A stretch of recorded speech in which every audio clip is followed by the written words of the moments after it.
elétrica, JCB. O rapaz foi usar o giro, na hora que foi girar ela para virar o fundo dela, ao lado, enganchou num topinho, naquele topinho ali, ó. Aí ela virou, né?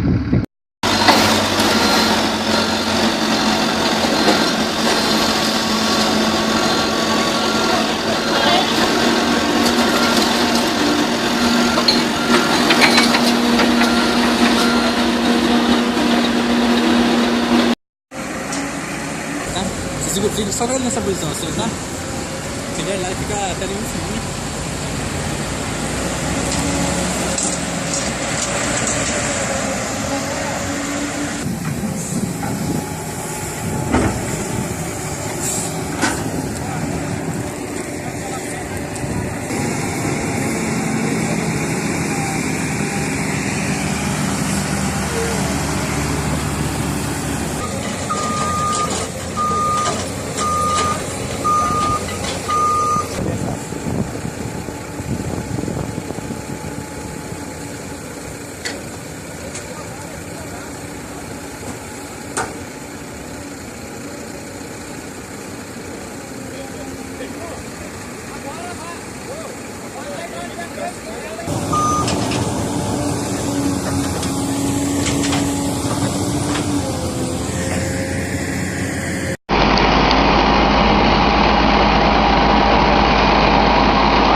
A pá carregadeira está aqui tombada, os funcionários estão presentes, alguns funcionários, aqui na Avenida Ayrton Senna.